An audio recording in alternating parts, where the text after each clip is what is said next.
This podcast contains adult language and explicit content. Listener discretion is advised.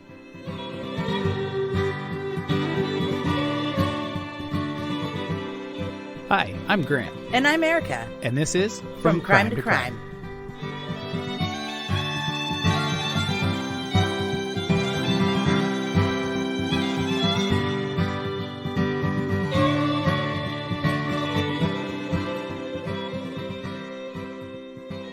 Welcome back to From Crime to Crime. Hey, you stole it from me. I was getting ready.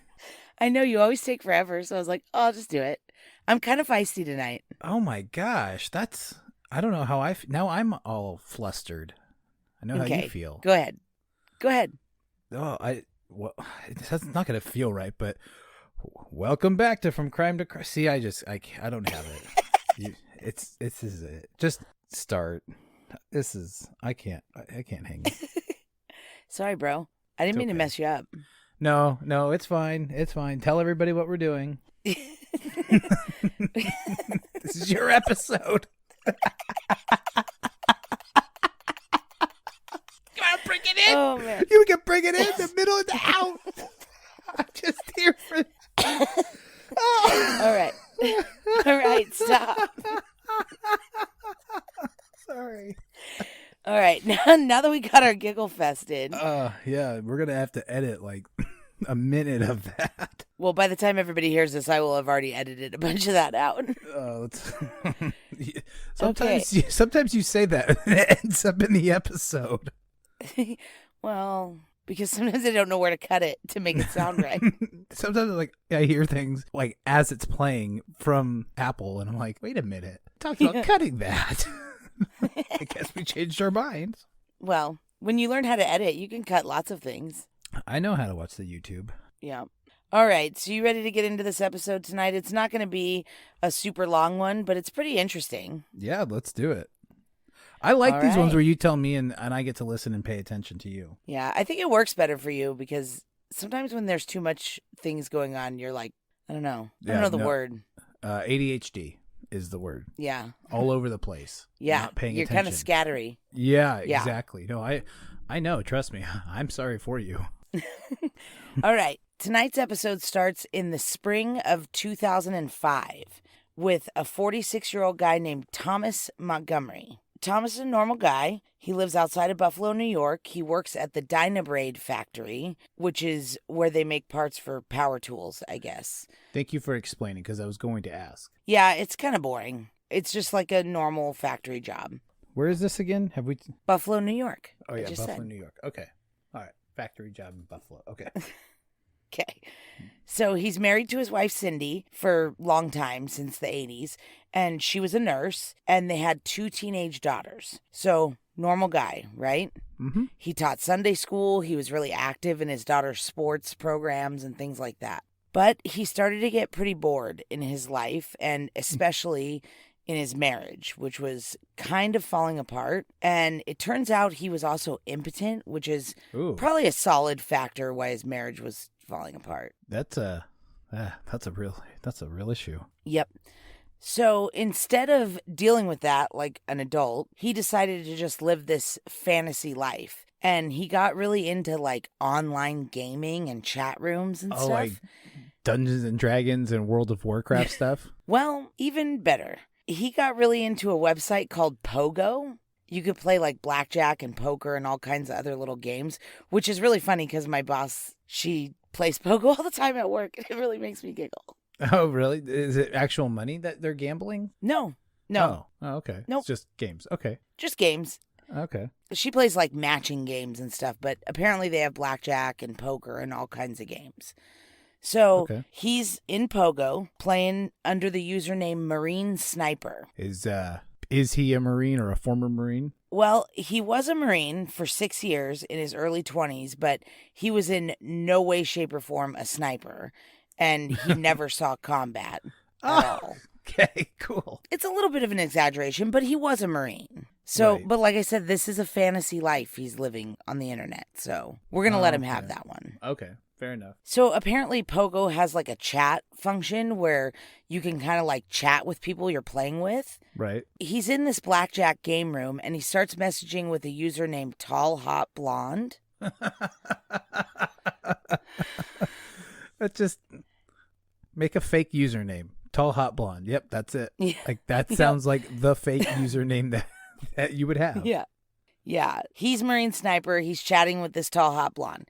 And they're talking for a bit, and she notices that his profile says that he's 46. And she calls him out on it because apparently he was in a teen-only game room, which I don't even know why that exists.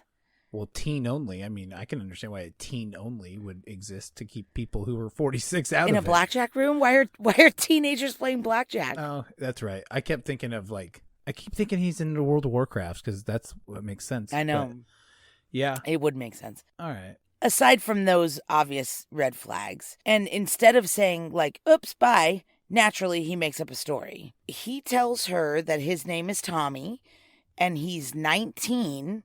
But he was playing on his dad's profile, which is why it said 46 and his name was Thomas. Oh, okay. Ooh, so he's lying. Yeah, he's lying. But it's kind of believable. But I mean, he is making up characters, which is like a common catfish tactic. Oh, is this a catfish? Well, I mean, he's 46-year-old married guy with 2 kids, and he's telling her he's a 19-year-old named Tommy. Oh, yeah, that's the definition of a catfish, definitely. Yeah.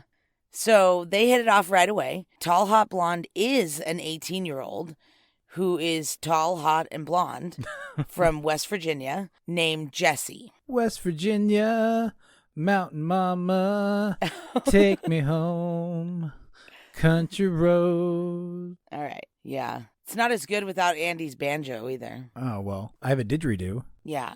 But unfortunately, you don't know how to play it. I absolutely know how to play a didgeridoo. How dare you? I am a professional didgeridoo player. Yeah, okay.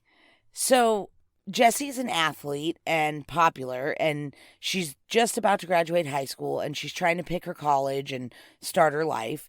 Her and Tommy start chatting, which is really Thomas. She starts sending him pics, and she really is tall, hot, and blonde. And some of these pictures are a little bit, they're not like pornographic or anything, but they're swimsuit pictures and, you know, a little bit obviously risque. They're inappropriate for him to have, for sure. Yeah, yeah.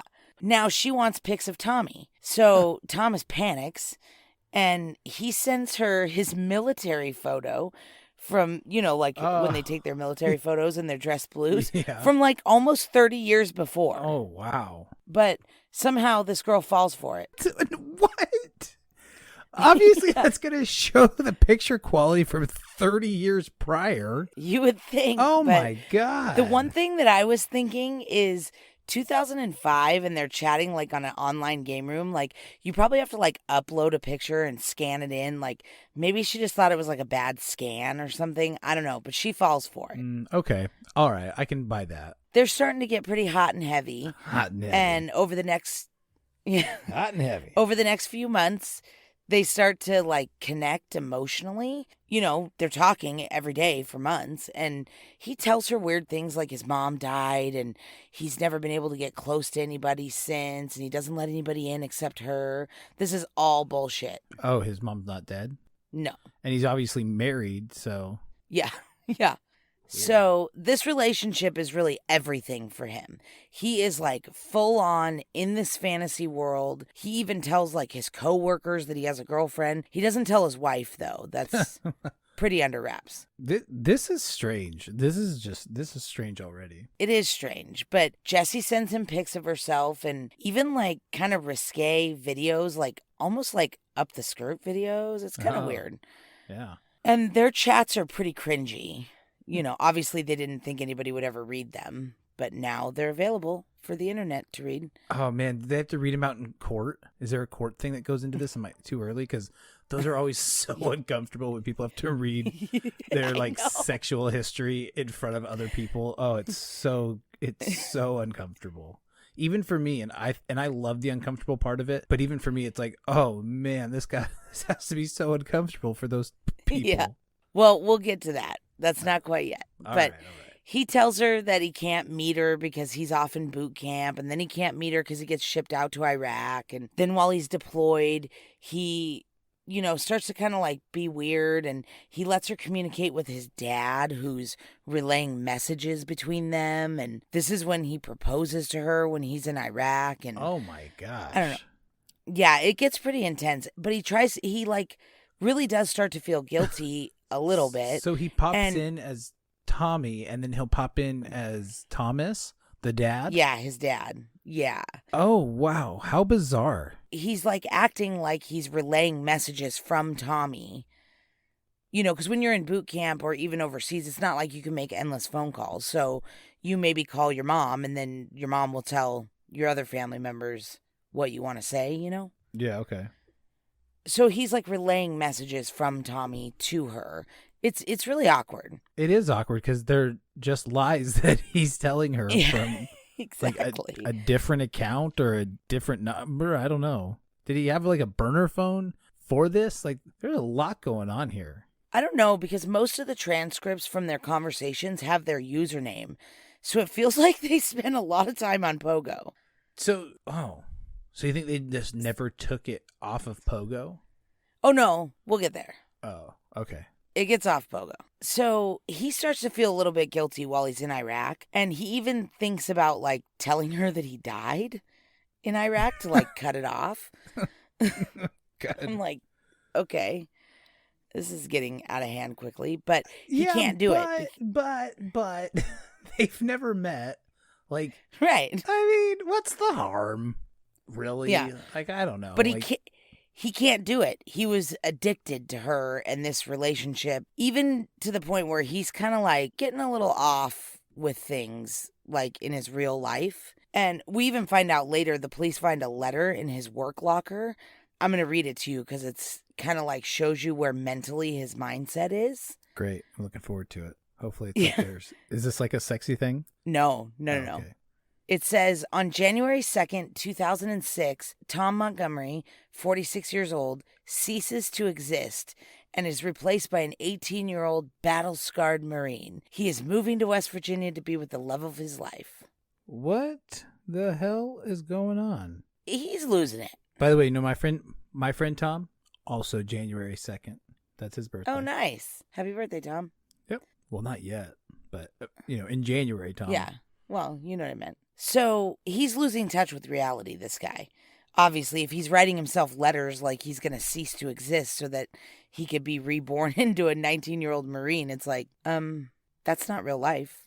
No, it's not. It's very strange. This is very strange behavior. Yeah, well, it gets better. Oh, good. So after a while, this crap's been going on for like a year now. And Cindy, his wife, she started to get a little bit like, why is he on the computer all the time? Like, he stays up all night and he's always on the computer. So she starts checking things out a little bit here and there. Oh, remember though too, 2005. This is all through a computer. Like, we don't have like the high tech fancy dancy cell phones that we do now. Right, correct. So this is all being done. Oh yeah, he's at home on doing a this. He stays up all night talking to her. So much more weird. Oh, yeah. That's so much more weird. He stays up all night talking to her, and he's like neglecting real life things at this point. Oh my gosh. I did stuff like this though when I was like, in middle school, like talking to people on AIM and chat rooms. Of course, you could waste hours. Yeah. I would go up in age though. I'd be like, a 16-year-old like female from Florida. Okay. This is getting weird. So his wife, Cindy, starts checking on stuff, and she finds a box with a pair of Jesse's red underwear in it. Ooh. That Jesse had sent Tommy. And so immediately Right. Cindy's like, we need to talk about this. Are they used? I would imagine. Does it specify? Yeah, that's kind of what I was thinking Yeah. too. It's kind of gross. I mean, I don't think she bought him like a brand new pair of underwear and then sent it to him. It feels kind of like defeats the purpose. Oh, I mean like dirty, like recently worn. I know. You know what I mean? I know what you meant, and I'm pretty sure that's why she would send him to him. Oh, okay. I think that's the kink, Grant. I know we're not good at this stuff, but I'm pretty sure that's what. Okay, we're good. this is beside the point. She finds a pair of women's underwear in her husband's shit, so she's like, "Hello, what's going on?" Fair enough. Yeah, so she's obviously upset. And it seems like, though, that she knows her marriage is kind of like over. But being the mother of a teenage daughter or teenage daughters, she's pretty upset that this girl's so young. And she's like, what in the actual fuck, Tom? What is going on here? So Cindy kind of does like, I almost think like a good mom thing. And she writes Jesse a letter. And it had a family photo inside of it. And the letter said, let me introduce you to these people. The man in the center is Tom, my husband since 1989. There is no Tommy. He's taking advantage of you. You need to be more cautious with your safety. He's 46 years old. Don't trust words on a computer. Let this go. You'll only be hurt by a man who has mastered the art of manipulation and lies. And then she signed it, Wow. Sydney Montgomery. So she's like, almost like warning her, like, hey, dude, you're really young. Don't let creepy guys on the internet take advantage of you. Yeah, especially my creepy ass husband. Right. Like, I don't know. I thought that was kind of like, I was like, good on her. Because she could have been like kind of a raging, what about this? And I mean, it's not Jesse's fault. She doesn't know. She's being catfished, Right. But Right. now she does. Because she gets this letter from Cindy. So It's over there, right? It's got it. Well, no, it's a true crime podcast, so it doesn't end there. Oh, no. Dun, dun, dun. So Jesse is pissed. Just ignore me. I didn't mean to ignore you. Sorry. So Jesse's pissed at this point. She's livid.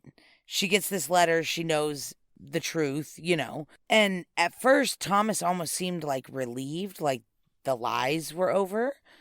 But he was still totally obsessed with this relationship and couldn't let it go. Just reliving that part of his life? Well, but it's like, you're out. You're done. Your lies have been exposed. Your wife found out. Just be done with this. But he couldn't. Yeah. He was still like 100% obsessed with Jesse.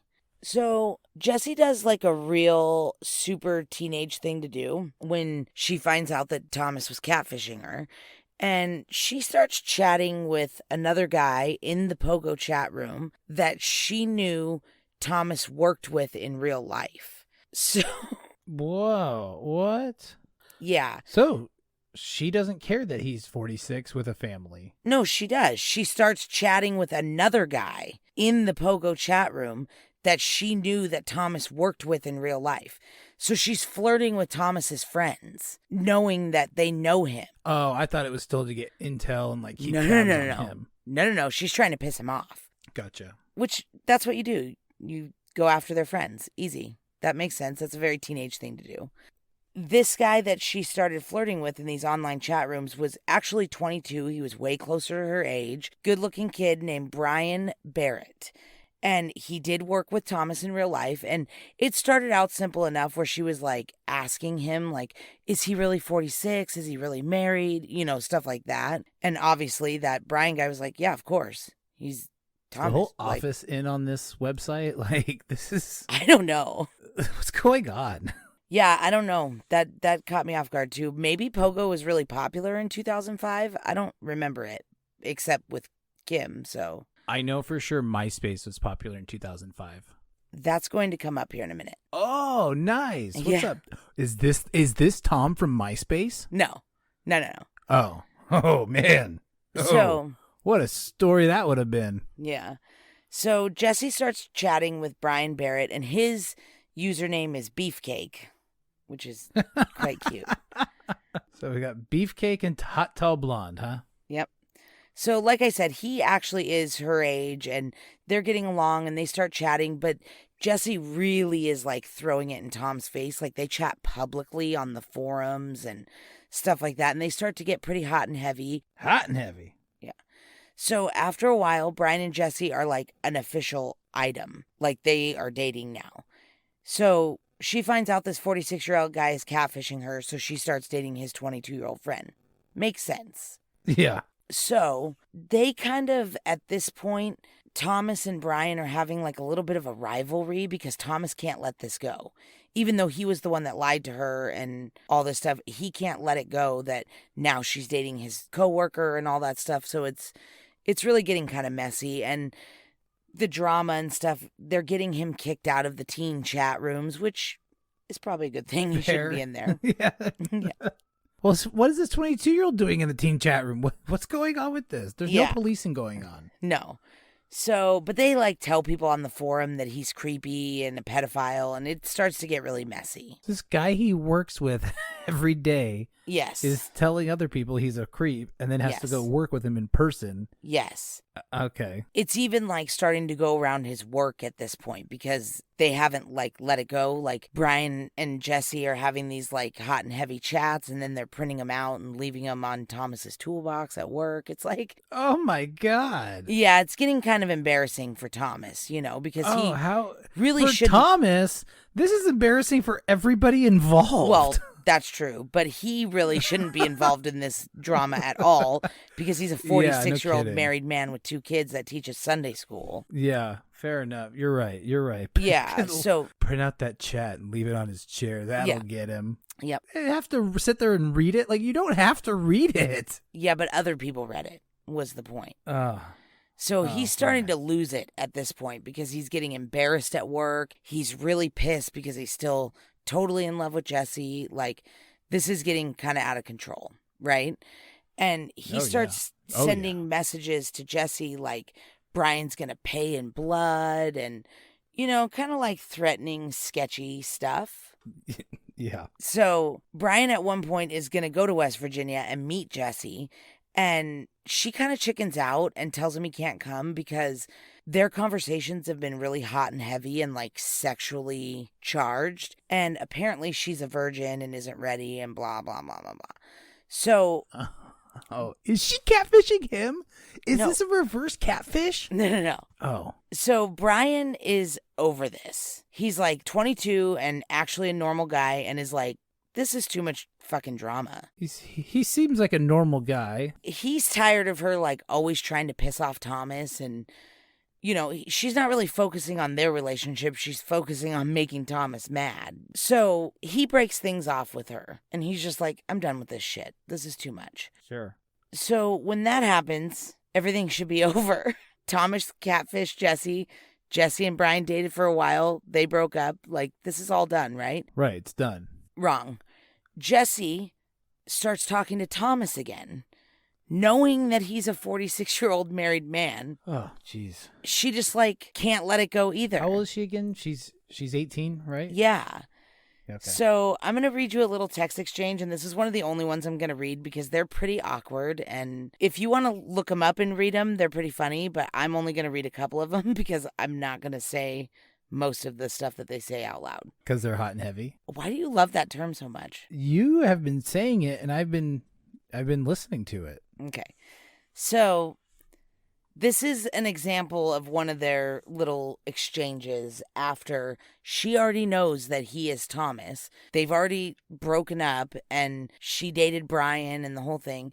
She sends him a message that says, I ache to be with Tommy. What? Do you miss it, Tom? And then he says, more than you will ever know. My heart aches to hear you call me your Tommy. I wish I could be that 19-year-old Marine for you. And she said, I know, Tom. All So right. she knows he's not Tommy, Yeah. but she like can't let Tommy go. So they start talking again and it's really awkward. They're still weirdly like sexual and she wants him to pretend he's Tommy because she can't let Tommy go and he's addicted to it. So he's like all for it. Yeah, this is strange. This is where things get really awkward because Thomas can't let the whole Beefcake Brian thing go because he's a fucking lunatic and he's mad at her for that whole thing. Even though he was catfishing her and proposing to her when he was in Iraq, but really he was 46 years old living in Buffalo, New York. You know what I mean? Oh, yeah. After they do this, like where they're back together and off and on thing and he's irritated with her and all this stuff about the Brian stuff, she does like weird things like she flirts with other guys in the chats and tries to make him jealous and he gets mad and breaks it off and then he threatens her and then she apologizes and they go back and forth and his jealousy is mostly aimed at Brian, but it's at everything. So this relationship is not good and is very unhealthy. And he's still married, right? Yes. And she is still Okay. knows he's 46 and married. And They just Yeah. can't stop talking to each other, so it's weird. So one day, Thomas goes on Jesse's MySpace. Oh. He sees that her and Brian are friends on MySpace. Ooh, scandalous. And he snaps. And this is where it all goes bad. I'd like to point out, it wasn't going well for anybody before. No. This is bizarre. Yeah, but this is where it gets... This is a weird thing. Yeah, but this is where it gets real bad. Okay. So on September 15th, 2006, Brian, Beefcake, clocks out of work at 10:15 p.m. and he walked to his truck. So when he got in, somebody walked up to his truck and pointed a rifle and shot him 3 times. Just at point blank range? Yep. Oh, yeah. Wow. So Brian Barrett was found dead 2 days later in the parking lot where he worked, shot 3 times by a military rifle. Oof, wow. 2 days? Yeah. So apparently he clocked out at 10:15, and from what I've gathered, it was like a Friday night, and I believe the factory was closed for the weekend. So he wasn't found until Monday morning. Whoa. Yeah. So police start investigating his death, of course, and pretty quickly they figured out this whole awkward love triangle and Thomas and him working together. And so they set out to find Thomas, and when they can't find him like immediately, they go to West Virginia to find Jessie because they want to make sure she's still alive. So the very first people that are going to meet Jesse in person are the police. Neither one Yeah. of these guys ever did. Yep. Oh, wow.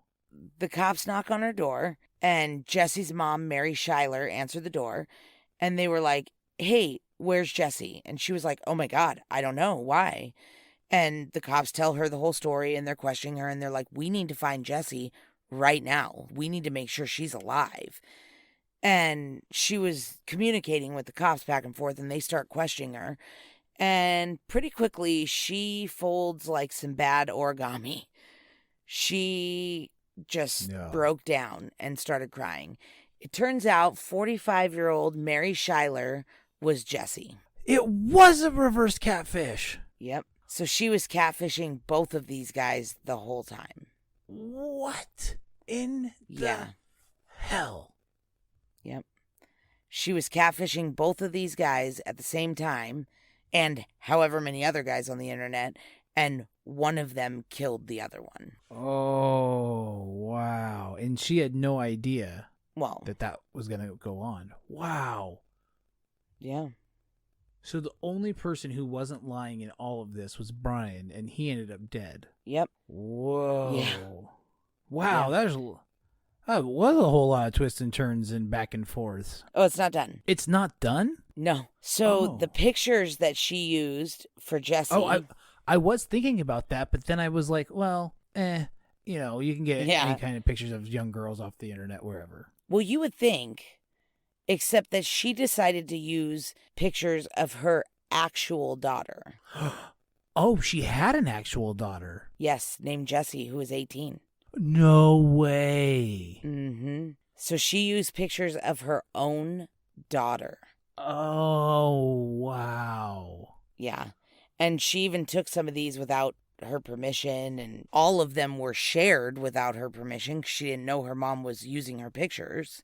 Oh, wow. Could you imagine? No, that is so bizarre and weird. Yeah. Wow. So, do we know any idea what Jesse thinks about all this? The real one? Yeah. Mary's husband ended up divorcing her, and Jessie, her daughter, cut ties with her. Really? She's just nuts. Mm-hmm. They just couldn't do it anymore. Whoa. Yeah. So Thomas Montgomery was charged and pleaded guilty to the murder of Brian Barrett, and he received a 20-year sentence. Prosecutors said that they discovered Montgomery's DNA on a peach pit found at the crime scene, and there was a photo of a family gun cabinet with the same type of gun, even though they never found the gun. He did own a gun that was similar and then didn't have it after they were investigating him, so they're assuming that was the gun. Those were their key pieces of evidence beside the ongoing feud and all the threats and everything. Dude, that is crazy. Mary Schuyler was never charged with any crimes in connection with Brian's murder. The prosecutor and the DA tried, but she technically never broke any laws because she didn't tell anybody to kill anybody. I was gonna say she didn't Are there laws now on catfishing? I'm not certain Yeah. about that. Surprisingly, I didn't look that up. Huh. I wonder if there is now because of something like this. That is a crazy story, though. I can't believe that everybody was lying to each other except Brian, and he's the only one who ended up dead. Yeah. That's awful. That's really sad, but at the same time, it's like, if these two idiots didn't lie to each other on the internet, if they would have just been themselves, they probably would have gotten along. They were like 45 and 46. Yeah. Like, they obviously got along. Yeah, they actually could have been. I mean, until it got right, weird. They could have been boyfriend and girlfriend, even if he was married and shouldn't have been. Like, they could have been, and it would have been a normal. No, but it's like if they were just adults about this and both left their spouses and, like, they had this love connection or whatever, you know. Yeah, but I'm saying, like. But they were both lying. Like, why wouldn't she come clean when she found out who he was, Like, oh, it's okay. I don't know the psychology behind catfish. I guess there is a whole thing about that. That is a wild story. That really is crazy. Yeah, and she's only ever given one interview about this whole situation to BBC. And the quote from that interview, she said, "It was stupid. It should have never happened. I just never thought it would go anywhere, that it would end, fall off, and that would be the end of it." It almost seems like both of them thought that this was just like something that was just going to go away, but somehow they weren't searching for it to continue lasting. Like, they had outs, and they just kept making it drag out. I know. Also, besides having outs, they did obviously have outs. Like when she found out he was 46 and when his wife found out the whole thing. They had outs, but also just change your username. Yeah. Like, yeah, no kidding. Just and come up with something better don't than do Hot this. Tall Blonde and Beefcake and what was Marine Man. Marine Sniper. Yeah. More of the story, kids. Don't believe anything on the internet and do not kill anybody over anybody on the internet. That was a bananas case. Like, that was a lot of twists and turns and back and forths, and I love the double catfish. I did see it coming a little bit, but you threw me off track, so I really was surprised. That was good. Yeah, where'd you hear about that? I watched a documentary on it like a long time ago, and when I was trying to come up with a case this week to tell you about it, I always like to do one of those juke moves with you where it's like it goes one way and then it's like, nope. I like that goes too. The other yeah, way. that keeps me on my toes. Keeps me interested. Yeah. Well, that's what I feel like I have to do so that you don't get bored. So it's true. Yeah, it's fair. Yeah. So, all right. Well, I am going to get going because it is getting really late and we both have to work tomorrow. Yep, sure do. So, all right. Well, this episode was awesome. Thank you for telling me the story. I really enjoyed it. You're welcome. All right. Cool. Well, I love you. Happy Halloween, everybody. Happy Halloween, Ghosts and Ghouls. No. Oh, You're man, not doing that. I totally didn't. That's how we should have brought. Oh, man. All right. All right. Love you. Love you too. Bye. Bye.